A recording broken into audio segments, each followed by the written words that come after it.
About karmic channels, factor access, construction of neuronal networks. Did I get it right in the given context that karmic channels are bound to brain activity to the most extent, to the network of synaptic connections, in other words? Yes, and yet factor access are projections of Astmayara parvolas to form a structure of an organism. The DNA structure is, conditionally speaking, the set of blocks given at the beginning of life, by means of which we can model the limited amount of possible stereotypes, isn't it? It is exactly in what we are different. At the conception moment, everyone is the definite set of blocks, with which one or another combination can be constructed. Everyone is the vibrational mechanism of realization of various stereotypes. Not absolutely all the variety of stereotypes can manifest through the given genotype, but only some certain, definite spectrum of variants of these genes combinations with each other.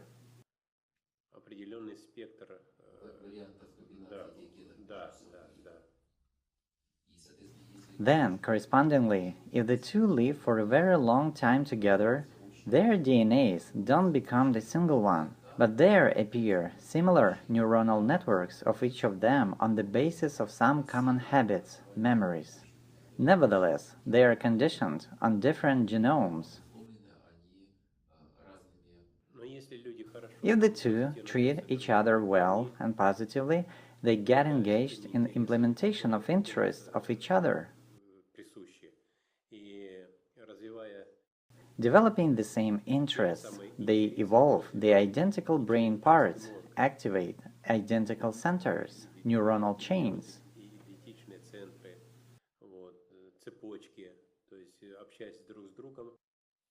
While communicating with each other, they form about similar chains. Anyway, including the same brain structures. There, the structures of the limbic system may predominate in such process. There might be some parts of cortex at implementation of such common interests. When one of spouses who are developed more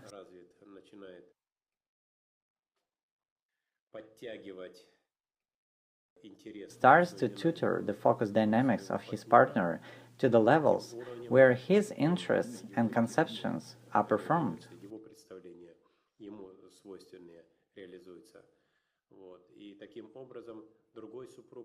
Then another spouse, trying to understand those things, develops automatically the parts of his brain cortex which facilitate this development. That seems that the two begin to look like each other to the most extent. Probably expanding networks, formation of new neuronal chains have any influence on epigenetic processes, meaning there appear methylation, dissociating, and no, there is the particular specification. Psychic relationships themselves are the matter of epigenetics. Interrelations, which condition the relationships between spouses, are described in epigenetics. However, the predisposition takes place there. Let's say, in the genome of one human, there is the predisposition of one kind of mutations, in the genome of another human, for another kind of mutations. There isn't a similarity between thinking at the level of orbitofrontal cortex and of dorsolateral cortex, that they both provide the same mutations.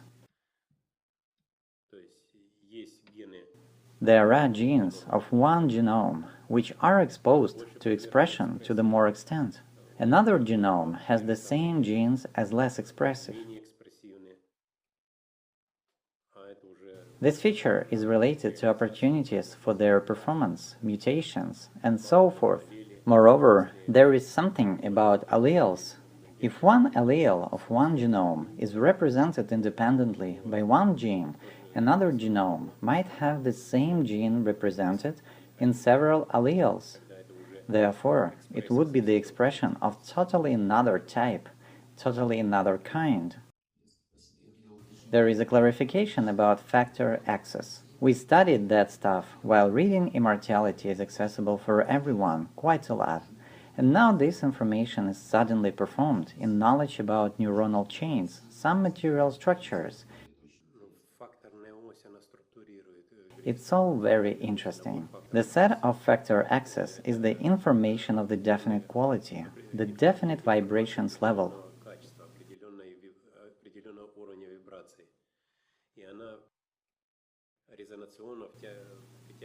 It is attracted resonationally to the karmic channel, which is designed for that vibration.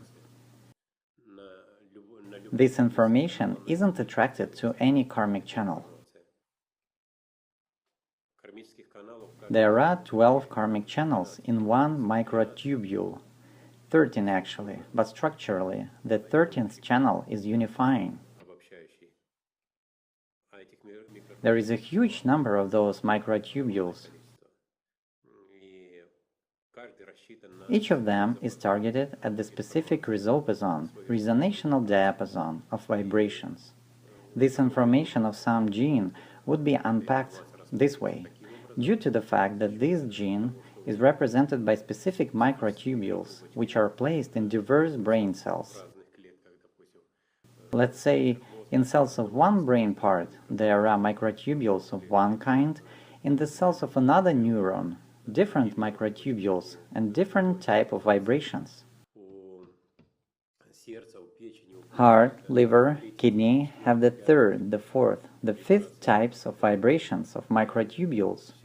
It all prevents the opportunity for generalization among people at the genome level.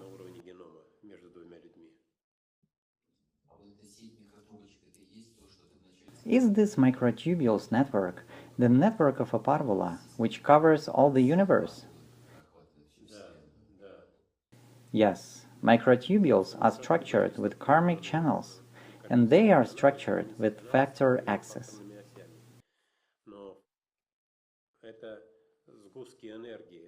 However, this is the form of informational particle of the definite type.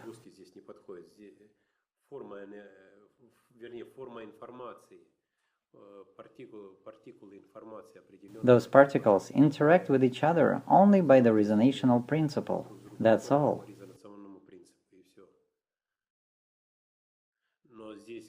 Although it is much more difficult to understand than you imagine it, because the resonational principle is executed among qualitatively different karmic channels.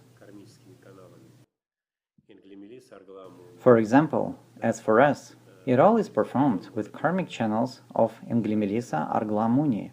The one resopason might be peculiar for both of the centers. Other creatures have the same centers provided with other O attributes of other pure cosmic qualities. For example, all integrity, all aspiration, all essentiality. Karmic channels may interact with each other in their own resopason. It is caused by morphology of forms. Their internal constitution corresponds to the way of providing resonances. Is it true? Yes. It is just transformed into different forms. Information might be combined in very different ways. Informational particles of one and the same vibration might be combined inside our brain, even in every human brain, in various ways. Inside a dog's brain, in another way. Inside a cat's brain, in third way. Inside a cockroach's brain, in the fourth way.